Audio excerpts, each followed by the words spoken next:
Welcome, you beautiful flying mat lines, to Geek Salad's Retro Movie Reviews from the Geek Salad Podcast. I'm Andy. And I'm Mike. And we have a special guest tonight joining us as we discuss some of our Hitchcock picks for the month of June as they just got released on Netflix. Jonna, welcome back. Hi, thanks for having me. And thank you for filling in for me when I was sick. Oh, you're very welcome. So had some fun with that. Excellent. Yes, you did. And we're talking about The Birds tonight on for the next one of our movies. Now, this is one I hadn't seen in forever, and I think when I saw it, it was on like Channel 56, back when they used to have like the Saturday evening movie. I think maybe I'd seen it then, and I hadn't seen it since. So watching it now, in a cleaned up, my God, again, Netflix. Yeah, this was a clean cut. In some ways, that may be slightly to the detriment of the movie because the special effects, we're getting awful picky about special effects because technology has advanced so far. And so when they age poorly, it hurts. Yep, exactly. When you can start seeing the brush strokes and the matte paintings, and you can see the literal coats of paint on the horses in Wizard of Oz, HD sometimes does a movie no favors. Yeah, and in fact, in this movie, one thing I definitely noticed is when Lydia finds Mr. Fawcett's body. Yep. And I'd always just known oh, his eyes are pecked out. This time when it's it does 3 cuts in each time. The second cut, okay, they just painted his eyes close. Yeah. And you can see that in this one. Yep. Still no Ben Gardner. Casey's house, the effects are worse. Yeah. That was weird. I really expected someone in this movie to be selling solar pearls. Yeah? Soul pounds? No solar pearls. No soul pounds. Okay. Yeah, no, Kurt's got a very good point. How are the special effects from a movie made in 1963 so much better than a movie made in the 2000s? Now, one thing I do want to point out about the print of this movie, because I can't stop talking about how good these look. The sound on this one.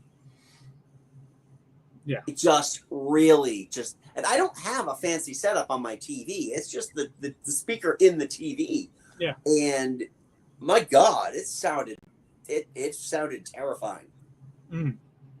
The one thing that I wanted to say was, first and foremost, right off the bat, this movie is so much in its casting wish fulfillment for Hitchcock because, I'm sorry, any woman who was treated that rudely by any man is not going to then stalk him 80 miles up the coastline. She's going to tell her friends, I saw this jerk today and he was so nasty. Yeah. No, you not buying him lovebirds and making a run up the coast. Yeah. I mean, it's definitely it was a gorgeous drive, though. Prior to her spurning Hitchcock's advances during this movie. Yeah. It's really disturbing knowing, too, she got injured because of some of that. Yeah. Oh. Yeah, exactly. And it's just this is probably maybe the most problematic of Hitchcock's films because of that, because Tippi Hedren was kind of so new to the process. Yeah. But she was smart because she definitely, she wasn't going to get involved with that. She's still alive, by the way. Yep. Yeah, she's still alive. Veronica Cartwright's still alive. Yep. Young Kathy. Yeah. That was crazy to me that Veronica Cartwright was young Kathy because, I mainly know her from Alien. Yeah. Yeah, she's 13 years out from Alien right there, right? Yeah. 76? 78. 78. Oh, okay, so she's 15 years. What was really crazy to me was that it had Jessica Tandy as Mitch's mother. I would not have recognized her in a million years. You know how old Jessica Tandy is? She's so old, I could never picture her being as young as she looked in this movie. Right. I mean, I just didn't even recognize her. I was reading up after the fact. I was like, what? Yeah. If you like, if you can see it in her face, and by the time, she gets to the house where she notices the guy's eyes pecked out, um, you can kind of see, like, oh, that's right, Jessica Tandy is in this movie, and that's her. Yeah, and this is also a fairly early role for Suzanne Pleshette. Yes. Glad to see she never changed. She'd always looked like that. Yeah. She goes into the 70s. She really did. Newhart show. She looks exactly like that. All the Disney movies, she looked like that too. Yeah. She was in the Shaggy DA and the something or other Dachshund. Yeah. She was in a ton of Disney stuff. An interesting turn of fate. She actually married Tom Poston, who was George on Newhart, and she was on the Bob Newhart show. Actually, odd connection. She was in the Disney film Blackbeard's Ghost, and also the guy who played Mitch's neighbor was played by Richard Deacon. Yes. In San Francisco, and he was also in Blackbeard's Ghost. Interesting. Well, I think at that time Hollywood was a big city, but it wasn't that big if you were for the industry. And I'm sure that they had a lot of the same filming locations in a lot of different areas where they were just like, okay, you're gonna be in this neighborhood at this time. Just meet me. You've got a 1 day shoot. I was expecting that neighbor though to be like, yes. Yes. I can't help it. I had a stroke. Yeah, and Rod Taylor. Yeah. It's odd to me because Rod Taylor looks so much older than I think he is supposed to be in this movie. Yeah. How old is he supposed to be in this movie? In this, let me pull up his age. Now, you, as Disney fans, you know Rod Taylor from where? Oh, the voice of Pongo. Yes. So he was 33 upon the movie's release. He actually he kind of looks 33. He looks definitely older than Tippi Hedren, that's for sure. Oh yeah. Well, he's supposed to be an established attorney. Right. But he's a 60s 33. Yeah. He's also in a movie that I actually really like a lot and haven't seen in forever, The Time Machine. It's crazy that's right. how different older films are now. Yeah. The acting methods have changed, definitely. That's why I always, that's always my thought when Ten Commandments comes on at Easter. It's like you could slap a coat of 4K paint on it, but when your diet is nothing but booze, red meat, and cigarettes. With an emphasis on the cigarettes. Yep. Yeah. I mean, hell, in the one short scene that Annie and why am I blanking on Tippi Hedren's character? Tippi Hedren played Melanie. Melanie, yeah. Annie and Melanie in Annie's house before the doll hits the door. And Melanie's going through at least 2 cigarettes in that just short little 5-minute scene. Yep. So, Mike, you had mentioned also Tippi Hedren being a lot younger than Rod Taylor. She's actually 8 days younger than him. That's it? January 11th and January 19th, 1930. Wow, she looks really young in this then. Yeah. She looks like in her mid-20s. Yeah. Jessica Tandy. Oh no. She was born in 1909. She was 53. 56. Oh, 50, yeah, 56, yeah. 1909.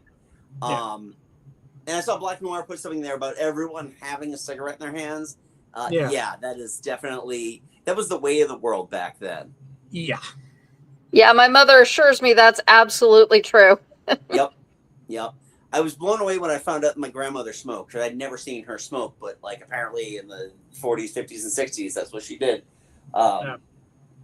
Same thing with my father's father, my grandfather. Yeah, my grandmother definitely smoked a lot. Yeah. So here's some weird characters. Ethel Griffiths as Mrs. Bundy. So, what was her point other than to upset everybody? It's like, if we're going to get upset over anything, let's get upset at the old lady, who also, by the way, cigarettes. Yeah. Well, you had to have one voice of knowledge. I mean, not accurate or to the situation at hand, but a voice of knowledge. Yeah. What's interesting is she might have known, if she was truly the ornithologist she claimed to be, she would know about the actual bird attack on Capitola. Which in many ways would have inspired Hitchcock. Because they did indeed have an attack of birds on Capitola, California. Okay. Where they had been subject to a toxic algae bloom. Oh. And they were poisoned. And yeah, they were attacking people. They were falling out of the sky. They were dying. They were leaving digestive pyrotechnics all over the town. But apparently it scared the bejesus out of everybody. Oh, man. Well, this is based on a book, so I wouldn't be one bit shocked that the book was taking that into consideration. Or kind of like how Jaws was based on the 1916 shark attacks in New Jersey. Yeah.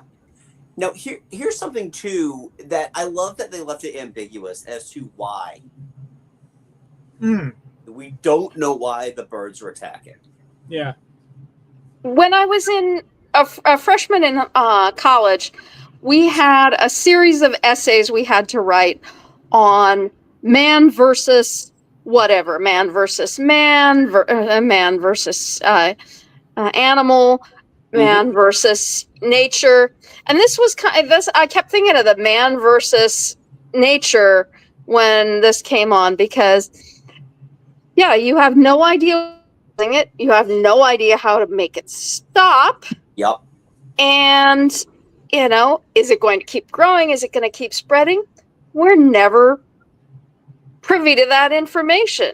Yep. Well, unless you watch The Birds 2, in which case they do have an explanation. And the less said about that, the better.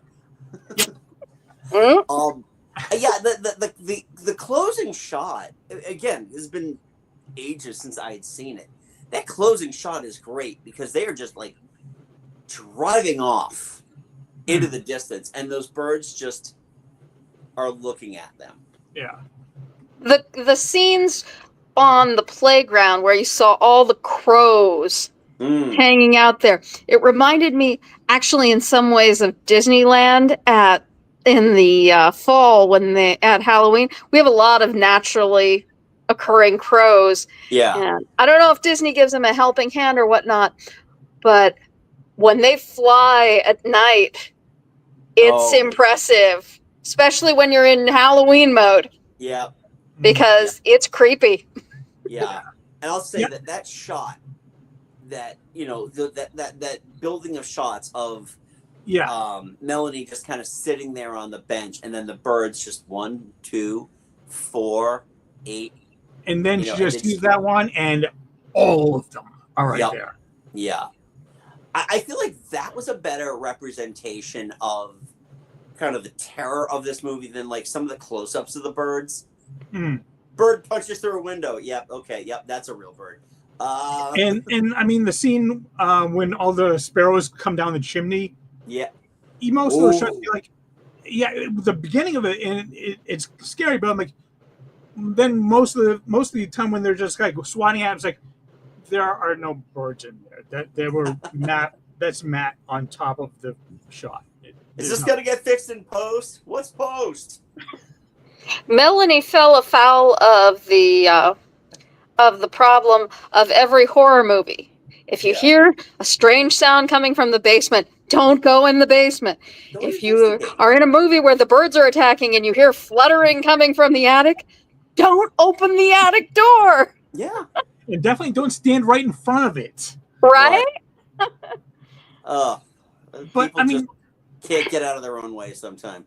I'm much like Psycho. Actually, though, this one is a very slow burn. I mean, the first bird it doesn't hit Melanie until 25 minutes in. Yeah. And then the next attack is at the birthday party, which is 50 minutes in.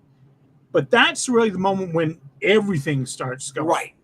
The birthday party scene really was freaky. Yeah. Because, you think you can kind of understand almost birds attacking adults, but the children, they're just innocent children. Yep. And Children they weren't provoking the birds. They weren't doing anything. Mm-hmm. They were just there playing blind man's bluff. Yeah. And that poor little girl she's all blindfolded, getting attacked, and she has no idea what's going on. Right. That honestly, I think, is is scarier than later on when the kids are making the run for it. Yeah. Another slight issue with this one, when like the kids start running, and they just play the sound effects of the kids running. It's clearly not the sound of kids running. It's like I don't know what the sound effect was, but they just did something out of the vault there. Now, one thing I want to point out too, we talked last week with Psycho and how like good the Bernard Herrmann score is. Yeah, Did you notice there is no score in this movie? That is a really risky maneuver for Hitchcock. Well, I mean, for anyone, because I mean, ever since the silent movies, they've always been scores, and have absolutely nothing but like just ambient music and the sound of birds. Well, the sound of those fluttering wings, though, was as ominous in this as the tuba in Jaws. Yeah. All hell was about to break loose when you heard that fluttering coming. Right. I mean, like when Lydia's like walking through Mr. Fawcett's farm, and she sees those broken cups on the hanger. Yeah. And then she sees like the dead birds in the wind. I mean, like normally you'd expect it's just like a very low, very menacing, quiet song. There's nothing. Yep. And it was like real life.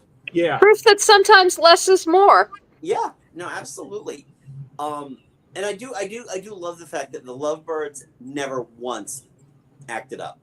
Yeah. Well, because they're lovebirds. They're lovebirds. Right. It's all those domestic birds, the rats with wings that are. Yeah, the seagulls and the creepy crows. Yeah. And then the sparrows. Yeah. The one that I wasn't expecting was the explosion in town. Oh my God! Yeah. I mean, again, smoking. Do we ever learn? That was the train wreck you saw coming, and there was nothing anyone could do about it. Yeah. Yeah. And then you had that matte shot of the seagull right above it. Yep. It would be the seagull. Yeah. Just to show the devastation of everything. And you never actually, we see the birds pecking, you never see them actually kill anybody. Yeah. Obviously it happens because Anne and, Mr. Potts were both killed by the birds. Yeah. And then, the guy with the scar was immolated in his car and yeah. I just thought, I had a moment though of, they were too stupid to live. I know they said that Melanie's car was going to be faster when they were making their escape. Yeah. But honest to God, it was a ragtop. Which would be absolutely zero protection against the attacking birds. Yeah. What do you say? Like, it was 60 miles and about 2.5 hours? It's like, not the way I drive. Yeah. Actually looked it up on the on MapQuest or on the Google Maps and discovered that from San Francisco to Bodega Bay, if you take it via the coast, which she probably would have done. She did, yeah. Yep. It was more like 80 miles. Okay. Well, they did GPS in 1963, so. Well, if you take the inland highway, it is around 60. Oh, okay. All right. I didn't realize So- that Bodega Bay was a real place. Yeah, that Oh, I knew. yeah. That I knew. Yeah, we don't see much of San Francisco this go around. You'll see more of that later this month, right? Yeah. But Yeah. but yeah, both I very apologize real for all the yawning, places. by the way. It's been a long day. One thing that's always kind of like it's kind of a characteristic of filmmaking at the time, but the fact that some of the scenes just kind of fade out. Yeah. They're like they end, and then the scene keeps going for another like 30 seconds or so, and it just kind of peters away. I wish there was a little bit tighter editing at some point. Yeah, but that's kind of that's a hallmark to a lot of the filmmaking around that time too. It was just like cut.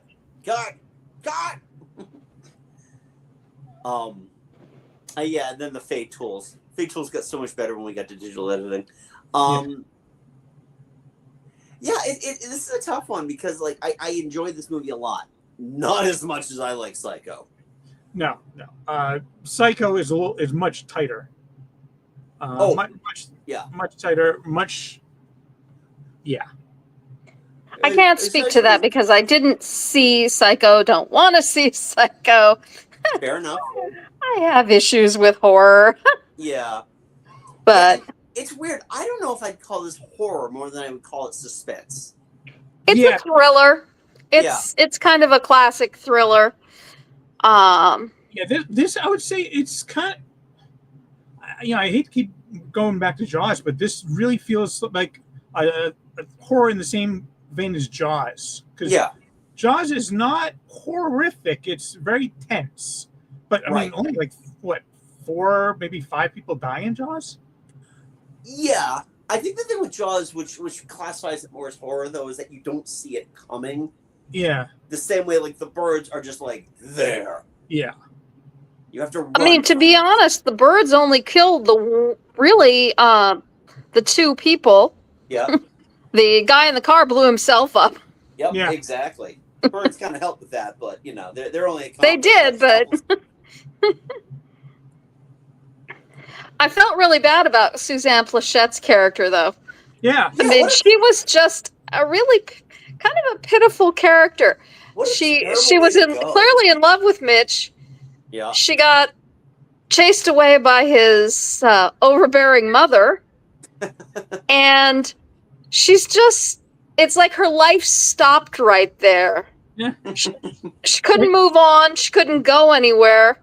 Right. So she's stuck teaching at the school that she doesn't particularly like. And she ended up dying saving Mitch's sister. Yep. It's sad. Yeah. What was that dynamic, by the way? Hi, I'm a grown-ass man. Here's my 13-year-old sister. Actually, she was like, what, 10 11. or 11? She's 11, right? That was her 11th birthday. Yep.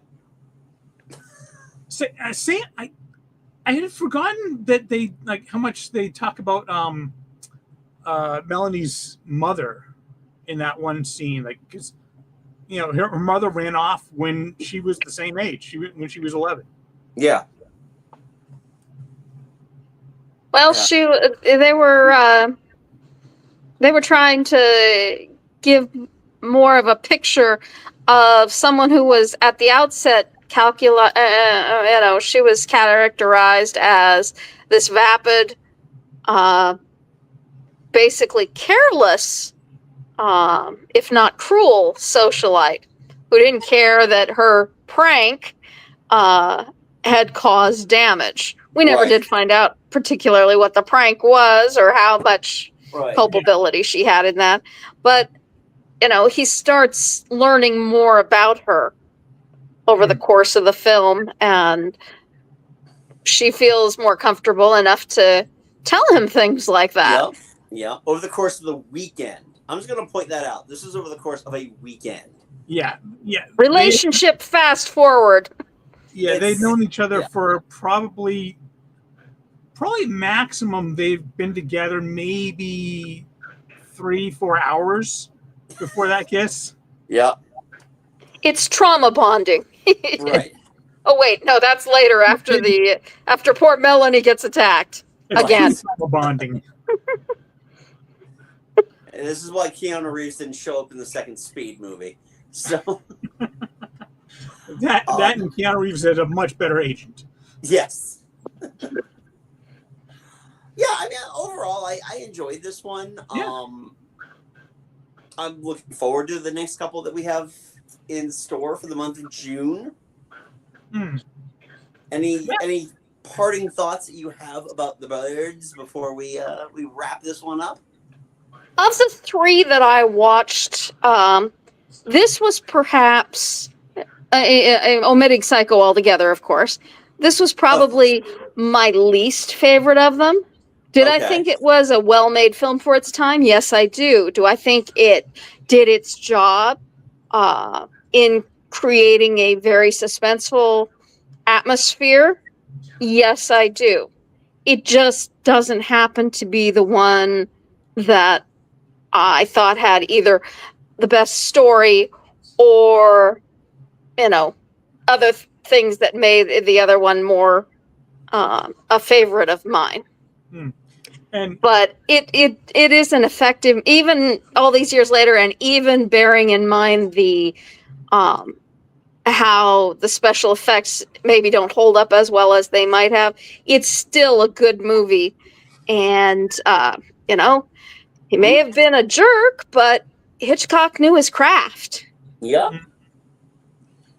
And I honestly, I thought this one had done better in theaters than it actually did. Yeah. Looking it up on Wikipedia here, budget 3.3 mil, box office only 11.4. I had thought it was like much bigger hit, but no, Psycho was way bigger hit than this one. Yeah. It was also more Psycho had people like talking 800,000. because it really hit a zeitgeist that I don't think the birds could have even possibly have hit. This one is probably a more experimental film than Psycho was as well. Yeah. I think that's accurate. I agree. I'm going through the list of Hitchcock films here, and The Birds was actually his next film after Psycho. Yeah. And I want to say this was like his last like real huge, more well-known hit. I know he's made a few movies after this, but I don't think anyone were nearly as well-known as this one. Yeah, I'm looking at that right now. Family Plot, Frenzy, Topaz, Torn Curtain, Marnie, and then Marnie before that, the 50s is huge for him. Yeah. North by Northwest, Vertigo, Suspicion, The Wrong Man, The Man Who Knew Too Much, Trouble with Harry, To Catch a Thief, Rear Window, Dial M for Murder. Jesus, these are all in the 50s. I Confess, Strangers on a Train, Stage Fright. It's just boom, boom, boom, boom. Yeah. Did you catch his cameo at the very beginning? Second one in a row where his cameo was at the very beginning of the movie. And the cameo of his own two dogs, too. Yes. Yep. Which, didn't they spoof that on The Simpsons once? Didn't they have that as a quick shot image of Hitchcock and his two dogs? Yeah. I can't remember which episode, but I do remember that scene. But again, I enjoyed it. Not as much as Psycho. But I am looking forward to getting into the 50s output, spoiler alert, for the next couple of weeks. Yes. So, awesome. Well, if that's all we have, then, Jonna, thank you so much for joining us. Yes, thank you, John. Thank you for having me and putting up with my slight technical difficulties when we were getting started. Don't worry about it. It happens to the best of us. And you were joining us for the next two, right? I'm certainly going to try. Excellent. Yeah. At least the next one for sure. We'll see how our schedules match up for. Yeah. So we're going to be doing that, and then and we'll figure out our calendars going forward because I got show coming up pretty soon. So or show auditions. So we'll discuss that off air. But so we will be talking all about another Hitchcock film. Spoiler alert: it's on Netflix. So you can figure out which one that's going to be. So anyway, It's Jonna, one that thanks I've never again for seen joining before. us. And Mike and I host a little podcast called Geek Salad. If you were on YouTube Live last night, you would have heard our latest episode 256. We are going to put the polish on it. We're gonna shine that turd and make it all edited and stuff like that with music and whatnot. Wax on, So wax off. in case you missed it and you want to let's do it like in your car or on your walk or whatever. So we've got that episode coming out, but you can still subscribe to us wherever you get your podcast. If you're new to the channel, please hit that subscribe button, give us a big thumbs up, helps us in the algorithm. We also want to know what'd you think of the birds. Let us know in the comments. Leave a polite comment below. And if you want to get to us on the socials, we are on Facebook at Geek Salad Podcast and on Blue Sky at geeksaladradio.bsky. Blah, blah, blah, blah, blah. So, anyway, until next time, I'm Andy. I'm Mike. Go forth and be nerdful. We'll talk to you later. Bye.